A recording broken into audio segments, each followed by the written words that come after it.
I have always been a fan of science, always loved different things scientific, but like so many lay people, you get into a lot of technical and I am completely lost.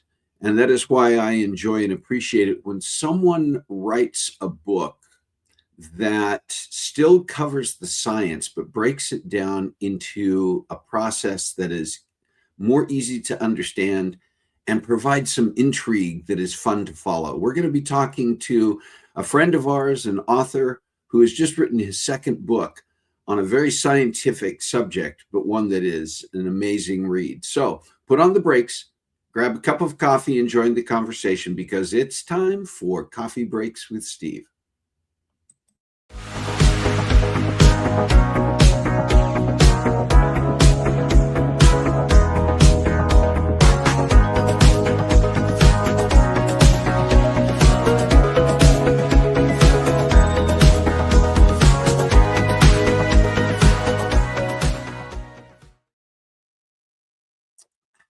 Hey, welcome to Coffee Breaks with Steve. My name is Steve, and this is the show where we come together around our virtual coffee table each week and join the conversation to chat about interesting topics with amazing guests. If you're joining us for the first time today, welcome. And if you've been with us before, welcome back. First show of 2026. And just want to welcome all of you here. If you're tuning in for the first time, love to hear from you no matter who you are. Let us know that you're here. Let us know what brings you here. I know sometimes we get people who are just finding us on YouTube or finding us on Facebook and they want to find out what we're about. That's great. We love to have you here. We also want to make sure that we are getting to know the people who tune in. We call our regular viewers the Brew Crew. And if you are part of our Brew Crew, make sure you are saying hello. And if you are just coming in, let us know a little bit about yourself. We do watch the chat. We do want to make sure that everything that is being posted in both the YouTube and the Facebook side are things that are appropriate and relevant to what's going on here. So again, welcome here if you're here for the first time. And yeah, we're going to have an interesting conversation today. We have one of our favorite people back again, an author who really just got started in this work of writing novels 2-3 years ago, and is writing some amazing books. So, all right, listen, it's the first show of the year, 2026. How's everybody doing? Did you have a great time over the holidays? How do you celebrate during the holidays? What is important? You know, for some people, it's Christmas. For others, Hanukkah. For others, there are other ways to celebrate over the course of particularly the month of December. And then we get into New Year. And we're in the new year, 2026. I have not yet made the mistake of saying 2025. I in anything that I've talked about or anything that I've written so far. I usually do okay the first couple weeks. I'm really conscious of the fact that it's the new year, but get to, I don't know, for some reason about a month in, my brain jumps backward and I'll end up a couple of different times having to correct myself, put the previous year on something. Good morning, Rick. And yeah, just once again, thank you all for being here. Do join the conversation when we get to our topic today and our guest. We want you to engage and ask your questions, make your own comments. Once again, we do moderate and monitor the chat. We do want to make sure it's all right for you to have fun with it, but we want to keep all of the conversation appropriate, relevant to what's going on. And we're going to get to our sweet and savory here. I want to make sure we have time for everything today, but I just do want to hear from everybody about how you're doing. So, sweet and savory, which, by the way, Shalane's not even in here, but she always refers to it as the charcuterie. So, yes, the charcuterie, which is just our going over things that are of interest that may have come up over the course of the last week, updates on some of our people. And good morning, Kathy.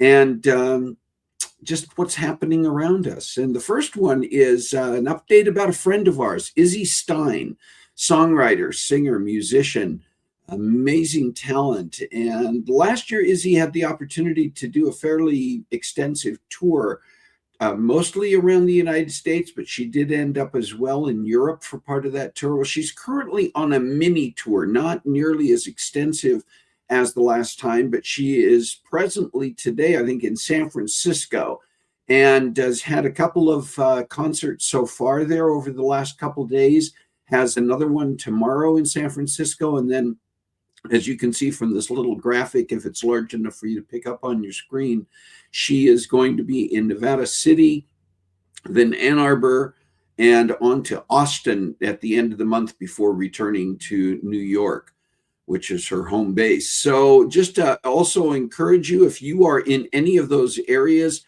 I guarantee you, I have had the pleasure of seeing and hearing Izzy live in concert, and it is more than worth the time spent, the money spent to be there, whatever it takes. So if you're going to be in any of those areas, you really should consider checking out Izzy Stein and her music.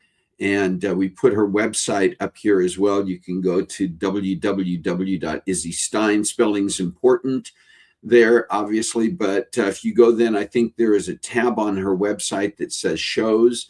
And you can see all of this information and find out about how to get tickets. So, hello, Carla.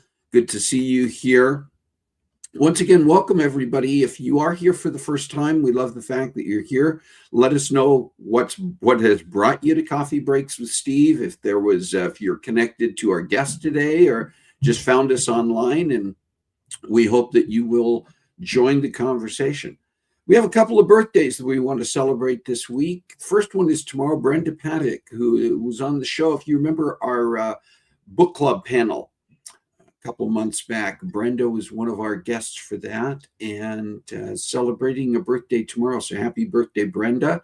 And then Lisa Steele, another guest who has joined us multiple times, talk about a variety of topics, expert in some of the medical fields and other areas. And Lisa is celebrating a birthday on January 16th.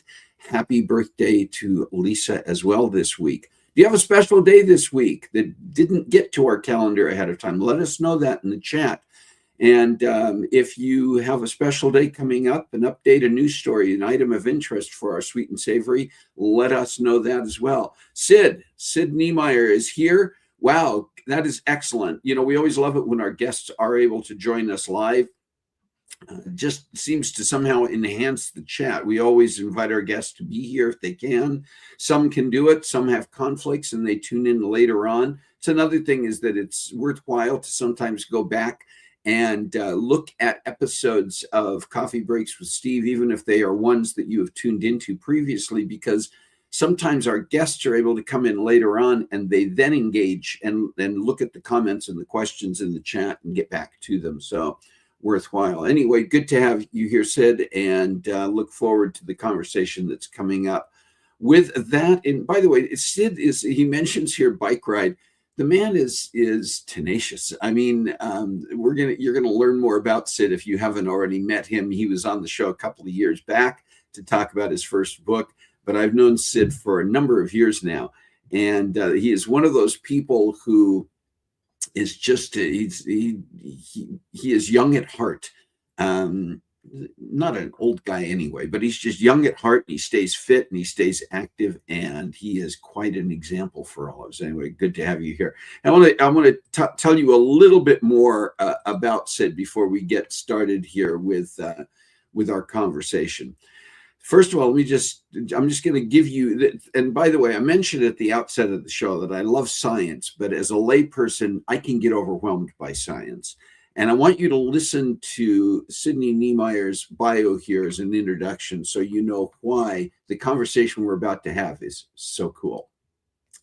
Sidney Niemeyer served in various scientific leadership roles at Lawrence Livermore National Laboratory for 27 years. His early research emphasized the application of isotopic measurements in multidisciplinary studies, including cosmochemistry, geochemistry, and applications to hydrological and environmental issues. And I congratulate myself for getting through some of those words. As nuclear chemistry division leader, he began to articulate the post-Cold War need to develop a nuclear forensics capability and spearheaded its development at the international level. Later, as a detailee to the newly formed Department of Homeland Security, Sid led the DHS research program for nuclear forensics and acted as the point of contact to develop an integrated interagency capability. During his last 7 years at Lawrence Livermore, Sid also served as the executive pastor for his local church. He retired early at the lab in order to work full-time as a pastor. After he retired from his second career, Sid drew upon his lifelong love of science and mystery stories to write his fictional nuclear forensics thrillers, Atomic Peril, and the new one that we're going to be talking about today, On the Brink.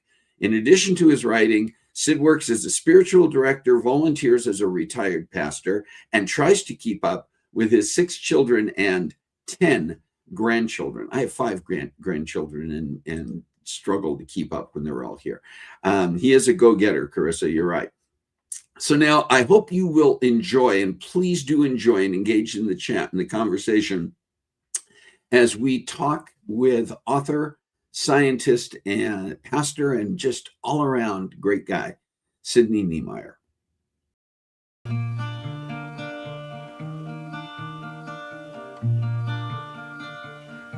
Well, Sidney Niemeyer, welcome back to Coffee Breaks with Steve. It's good to have you here again, and looking forward to hearing what is going on with you these days. So welcome back. Well, it's great to be with you, and thanks for having me join you once again. Absolutely, Sid. You know, you were on here, it's been now a couple of years ago, and at that time, about 2.5 years ago, you had released your very first novel, a book called Atomic Peril, that was a book written about an area called nuclear forensics, which we're going to talk about in a few minutes. But the reason that we wanted to have you come back is you've just very recently released your second novel, On the Brink, which is kind of continuing in a way some of the same characters in the story. I wanted to give you a chance to just share a little bit and in your own words, tell us a little bit about the new novel. What is On the Brink?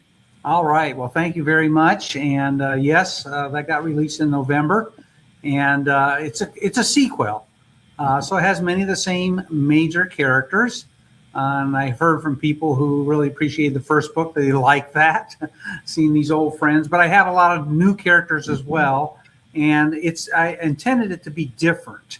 And so one of the differences is, especially if you read the first book, my main character, the hero of the story, a scientist, Stephen Carter. In the previous book, he was located at Lawrence Livermore here in Livermore, California. Right. Well, I now have him in Washington, D.C. So he's taken a position on the National Security Council. And so he's stationed in Washington, D.C. He still has communication, and the lab is still involved, but it's not as central. And so it really lends the opportunity to have a rather distinctive difference in that he's kind of in the midst of what's going on in Washington, D.C. in the administration. And it very naturally kind of gives the book more of a geopolitical slant than the first one had. So that's one difference. And another difference, I wanted to be a different kind of case. It's a different kind of case than what was in the first book. So it involves different kinds of science, will illuminate new things. So it'll continue to be hopefully an entertaining educational journey to learn more about this field of nuclear forensics. And, you know, you talk about it being both entertaining and educational. I think that's one of the keys to the way that you write in both books. You know, there is not a talking down, but there is definitely a drawing into discovering some things and learning some things that have a scientific and technical element. Do you want to talk a little bit more about that in and of itself, the nuclear forensics and some of the other things that enter into the books? Right. Well, happy to. And you know, one of the things I really wanted to accomplish in this book, and maybe a major reason to write about it, is just to help people learn about this field that very few have heard about, and really making the case of why I believe this nuclear forensics needs to be a key part of our nuclear deterrence, especially responding to nuclear terrorism. And you know, nuclear forensics is basically developing the technical evidence that would tell you where either a bomb or nuclear material, where it might have come from, how it was made, what its origin was. And this plays the key technical part that aids the investigation. And so the investigation actually has to be done by somebody like the FBI, but you work closely with them in developing the technical evidence. And so I wanted to write a realistic portrayal of how scientists think and work and the kind of clues they develop, but to make it very accessible to non-technical readers, because I hope most of my readers will be non-technical. Right. And I was helped very much in that. So I kind of navigated this line between making it accessible to non-technical people, but that scientists would appreciate the level of detail I have there as well, and perhaps have a greater insight. So a non-technical person may not understand every detail, but they can follow the logic flow of the plot and the clues that are being developed. And in this, my wife, Debbie, was very helpful. She's not technical whatsoever. And so she's read their early draft, and she'd give me feedback like, I didn't understand this at all, and you certainly need to dumb this down. And so that helped me navigate this line. And the responses you see from the reviewers tell me that for most people, I was quite successful in navigating that line between too technical and not technical enough. I think it's important for people to understand that you're not simply coming at this as a fiction writer. I mean, yes, that's the book is fiction, and it's a novel that has a fictional story, but you bring an expertise in these fields. Can you talk a little bit about your background, Sid, and what you're bringing to the book in terms of the technical and the scientific understanding? Well, I played kind of a key role in the early development of this field. So early after the Cold War ended, I began in my role at Lawrence Livermore National Laboratory to articulate, I believe the country needed to develop this capability. So began to articulate that, went at that for about 8 years before we got actual funding, but really helped to develop the foundation for what would be involved in developing this, both in terms of the operational sense, but also in terms of the scientific element as well. So many have called me kind of a founding father of this field of nuclear forensics. So it's a field that I know as an expert, as a professional, and have seen it continue to develop over the years to this day. And basically, I just want to bring that element of, I wanted to make it realistic. So people understand not only the work that scientists do, but also how they think, how they process information and develop evidence. One of the things I do that might be surprising to people is the scientist has this intuitive sense as well. And I want to bring that across. I mean, scientist isn't just kind of a logical automaton that kind of develops things, but there's an element of a trained intuition that something's off here, something doesn't quite fit. That really takes years of practice and exposure to develop this sense, this intuition that's based on science, but isn't strictly logical. And so it provides an element of, I need to explore this and see what happens, and then that leads to something more. So I wanted to bring that out as well. And I think people can appreciate maybe that that this scientific endeavor is maybe a little bit broader than the purely analytical approach that one might suppose. And there's another element that I just want to delve into briefly with you, because I think it's important for people to understand, is that you're a career scientist, but you're also a very strong man of faith in your own beliefs. And I think sometimes people get into this pigeonholing of science and scientists and say, well, science is over here and faith and religion are over here, and the two are contradictory. But you have lived a life of integrating both. And I'm curious a little bit, Sid, about your take on how science and faith, science and religion, science and the Bible even intersect. It's well, that's a pretty broad topic. Yes, it is. We could almost have a whole episode just on that, couldn't we? I actually have been a member ever since I was an undergraduate, so that's more than 50 years ago, of an organization. Strange name. It has the name of American Scientific Affiliation, but it's actually a group of people that come together. You're scientists, although they include scientists like social scientists as well, who are also believers. And they gather together and write articles and have conversations about this intersection between faith and science. So it's an area I read in widely and appreciate. But for me personally, as a scientist, there's never been a sense of conflict for me. As far as I'm concerned, as I learn and discover much more about this physical world, since I believe there is a creator that we can actually know personally, I'm just discovering more about how he created his masterpiece. In a sense, creation, with us ultimately as a crowning piece of his creation, that's his words, not mine. We discover more and more about the artist who designed this fabulous creation in which we live. And so I don't see any possible conflict. I'm just learning more through both my faith journey and my study of scripture, as well as study of the physical world as a scientist. So they both enrich me in both dimensions. When it comes to the book, maybe a little more of a peek behind the book, the cover of the book, is originally, as I wrote the first book, it had an explicit Christian element. It's very minor. I actually had the wife of the main character be a believer. My hero was not at all. But I was encouraged after I went to a couple writers' conferences, Christian writers' conferences, to take out the specific Christian elements, because it's a thriller that's aimed at the secular market, the general market. Right. And they said that would just really put people off. So there's a Christian worldview that's embedded in the story, but it's not explicit. Mm-hmm. And I've had people actually tell me that they really appreciate that as well. And the second book continues along that line of embodying what I call moral decisions, moral dilemmas that would reflect a sense of faith, but without bringing out specifically how faith might play a role and how the major characters make their decisions.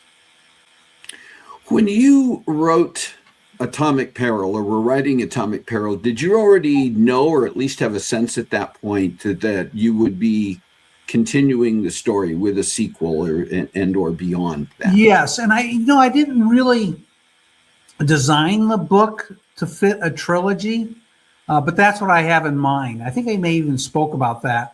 In fact, I think one of your listeners suggested calling it a trilogy, and I haven't done it yet on Amazon. Both books are on Amazon. You can create a book series. I'm not quite sure what that does, and I don't want to muck up things in the launch. But I'm thinking about creating it as a book series, a 3-book series, and call it a nuclear forensics trilogy. So I pass it off people, and it's kind of whimsical and everything, but hopefully it's not too weird, and it would be distinctive. So what I do have in mind is a trilogy, but I want each, and basically in the trilogy, to map the spectrum of type of cases that we consider nuclear forensics. So again, in the third book, there'd be a distinctively different kind of case than what you had in the first 2 books. Mm-hmm. So what I'm doing, and we map this out when we do the possible threat scenarios, is map out the different scenarios. And so I'm trying through the 3 books to map out the 3 basic scenarios. That is nuclear materials themselves, what you do after a nuclear explosion, and what you do when you intercept an intact nuclear weapon before it's detonated. So I'm going to explore all 3 of those scenarios in the 3 books. Was writing in this fashion always something that was sort of in your, for lack of a better term, bucket list? Was this something you thought about doing at a younger age? Was this something that really developed in more recent years? And with that, what is your encouragement to people like me who are also in that kind of final third of life, maybe? I'm not going to say how old I am. Maybe it's more like the final quarter of life, but in that final set of that final era. And we may go, well, I got nothing new to offer. Well, I've always loved reading, and I've always loved mysteries and those kind of stories. I wouldn't say I ever really had a desire, like I really want to see if I can write a novel. It wasn't that. Really, the genesis of all of this, to go back a little bit, is my first wife died when I was age 47. And after she passed, I started, it's my nature, kind of processing our marriage and what happened in the 27 years we were married, and ended up writing some essays, and I shared them with a few people, and they said, you got to write more of this down. I eventually, in the first year after she died, wrote a manuscript that was a narrative. And so my intention when I retired from my second career as a pastor, my intention was, actually, what I started thinking about, what do I want to do when I retire? And I came up with about 6 things real quickly. So I had to kind of pare the list down a little bit. And but this kind of emerged. I want to go back to that manuscript that's now been sitting on the shelf for over 20 years and write it in a way that I might be able to put it out there. That's what initiated me on this course. And what happened, the first writers conference I went to, oh man, they just marked it all over and said, this is all wrong. It's narrative. These days, you have to write a memoir. It's going to kind of be a memoir of our marriage. You have to write a memoir more like a fictional book. It has to be scenes. So that planted the seed that, oh, I got to learn to write more like fiction in order to do this memoir. And so maybe I ought to try and write a fictional book after I write the memoir. And then what happened a couple of conferences later is people told me, put the memoir aside, start writing your novel first. So it just kind of emerged rather than being a long desire. And I do have to say, I mean, learning to write a thriller, it's really different from writing a scientific article or writing discipleship materials, as I have done in the past. So it took a lot of learning, a lot of time. I would tell my wife sometime, am I crazy at this point in my life trying to learn something like this? And it did take me 4 years to learn and write the first one. But the second one, well, it only took 2 years. So I'm getting faster because I've learned. And I have to say, I've always been a person that just really relishes learning new things. And so my wife says, you haven't really retired. You've just kind of gone on to a third career. Yeah. Yeah. So you mentioned the memoir about your first wife, your first marriage. And it does bring up another question, and that is, you complete this trilogy. Is there a what next? Do you still see yourself going back to write that book? And are there other ideas floating around in your head that might turn out to go beyond the trilogy with same characters, or maybe there's some other topics? Is there anything else on the horizon beyond that third book? Well, there is something on the horizon. I can't remember if we talked about this, but that's still really the book I want to write, something along the line of that initial memoir, but it's morphing. And it's continued to morph, and so it continues to be in the hopper. During the past year, I talked to a literary agent, because you hear over and over, memoirs don't sell. You know, you're going to get nowhere with a memoir unless you're a celebrity already or have a highly unusual story. Well, your wife dying when you're relatively young is not an unusual story. It doesn't happen to most people, but it's not unusual. So I was talking to, she's a Christian literary agent I've gotten to know, and I was talking to her about this, and she said, well, what's the theme of your memoir? And I told her, that's been done so much in the last 10, 15 years. No, we don't care about that.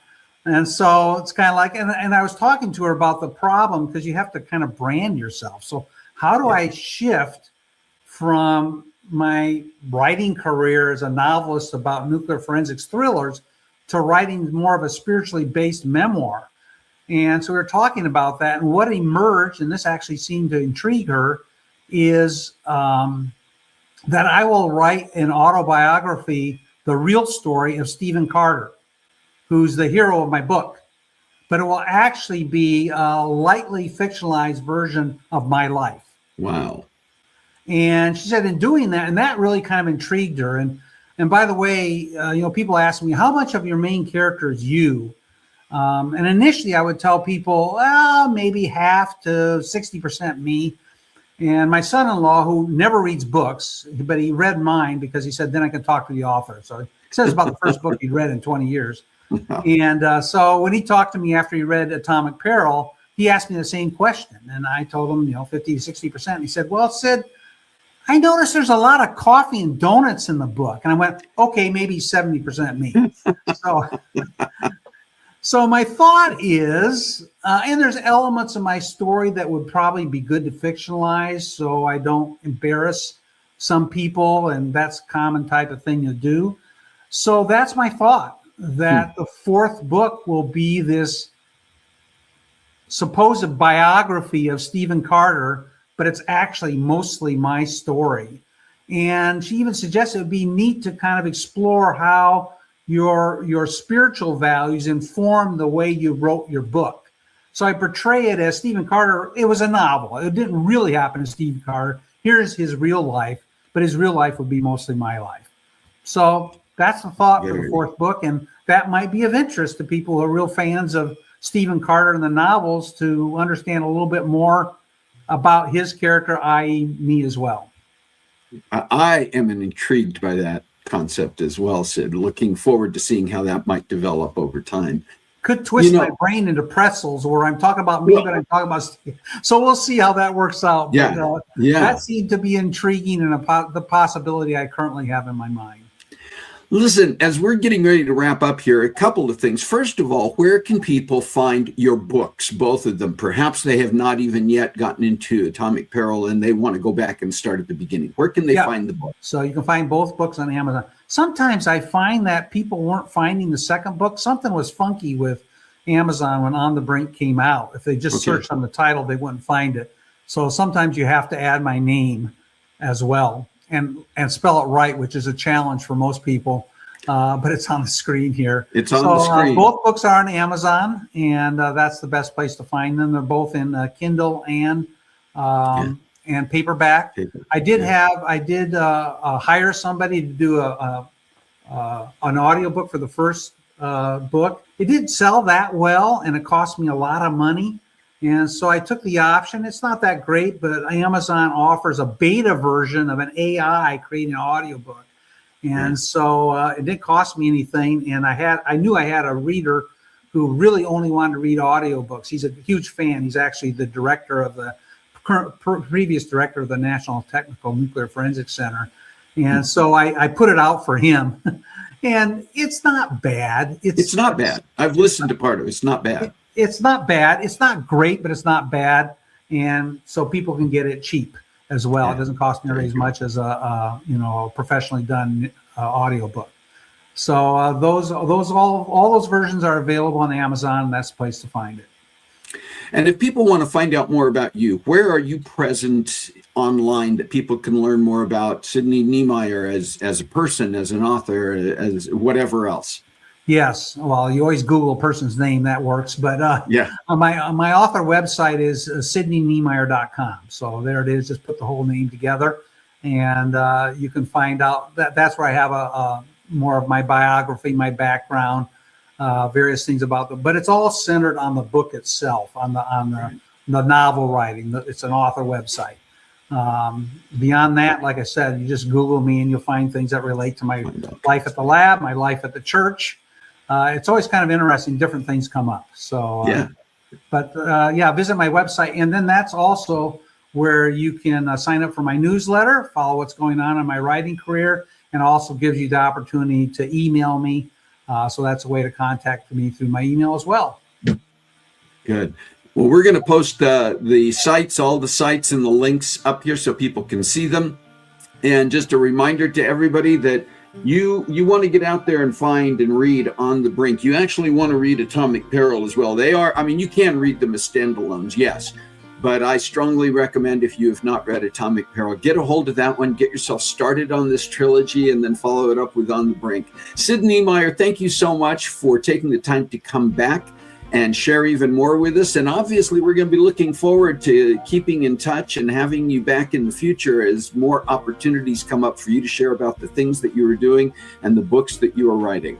Well, thanks so much for having me again. Always a pleasure to chat with you, Steve, and thanks for hosting me on your show. Absolutely.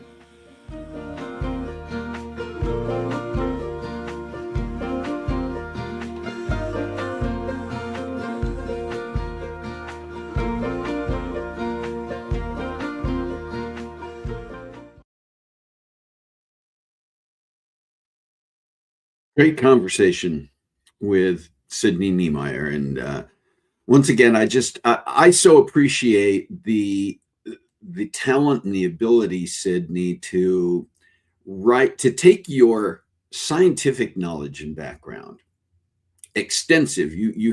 We talked about it, shared it in his bio when we introduced the segment, but you also you get that sense from Sid that he is an extraordinarily capable individual when it comes to the science areas that he is an expert in, and at the same time, the ability to break things down and speak in terms that a layperson like me and all of us can understand. But just to write the books, and yes, I have I'm almost finished now. My intent was to try to get all the way through On the Brink before Sid and I had our conversation, and just with other things going on, the holidays and everything else, not quite there yet, but still working on that. But Atomic Peril, great read. And I really think On the Brink, no reflection on Atomic Peril, but On the Brink is better. Not only is Sid getting faster in getting from 4 years for the first book, 2 years for this one, but I think his storytelling just continues to improve. So get both the books, read both the books. It'll really put you on the path to be looking forward to the third in the trilogy series. So, all right, listen, as we get ready to wrap things up today, I do want to say once again, thank you to Sid for being here. I want to say thank you to all of you, those of you who are part of our regular brew crew, and those of you who are joining us for the first time. We do appreciate that. We do appreciate you participating and keeping it respectful and appropriate. And I do want to let you know some things that are coming up in a little bit later this month. So just take a quick look at this video.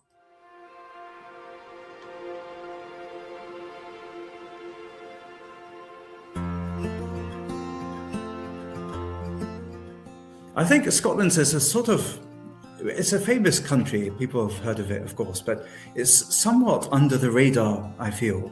It's something of a hidden gem. And I say that because I've got all these friends who are very well travelled, and they come to visit us in Edinburgh. And for many of them, it's the first time actually to come to Edinburgh.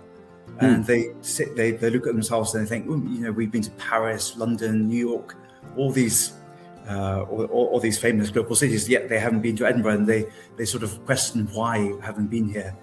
It's taken them so long.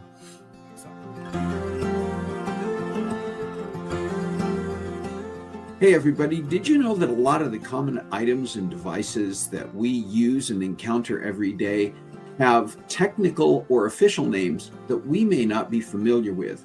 We're going to play a little trivia game and see how many of those official names we all know.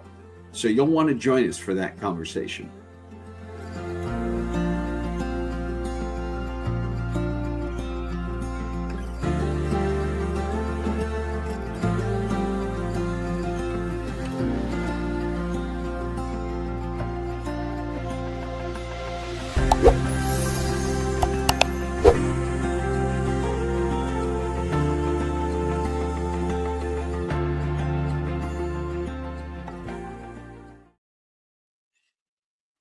Yeah, it's been really, really fun over the last few months, really. We've had the honor, the privilege, the pleasure of hosting several guests from countries outside of the United States. And Richard Dawson, who you saw the brief clip there, is another one of those from Edinburgh, Scotland.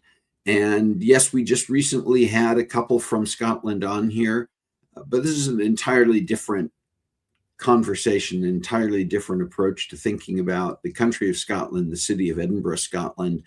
Richard is an expert, a local expert and tour guide. And yes, we've had tour guides on not that long ago as well. But I can guarantee you every one of these conversations has its own approach, its own flavor, and you will definitely want to be here for that. And then you saw in that other clip that a couple of weeks out, we've got a topic that's going to be about having another fun game type of day here on the show, where we are going to be playing a little trivia game. And my hope is that both Carissa and Shalane will be able to join that day and be our contestants, but you will also be able to play along and be a contestant from home. And we're hoping that as we're into 2026 and brand new year, one of our plans and goals is that about once a month, we will have an episode that is around a topic that we may not have a guest, but it's about something that we can engage in, that either I will be prompting, or Carissa Shalane is our guest hosts, co-hosts on the show, will bring, or we'll play a fun game of some sort that you as our viewers can participate in. We want to make this something that the Brew Crew engages in along with us. So look forward to that. We do have additional guests and topics that are already lining up that we're in the process of getting ready for future episodes. And so you will want to stay tuned as well as we are getting those scheduled and obviously sharing more about that. Listen, one more time, and I can't say it enough, but thank you, Sidney Niemeyer, for taking the time to have a conversation with us about On the Brink. Thank you for taking the time to be here and be here live with us. And for those of you who joined and followed along, thank you for taking the time to be here. You know, when we get into a new year, there are so many things in the present and on the horizon that I know we're all interested in. And there are different ways for each one of us that we can touch lives, that we can make an impact.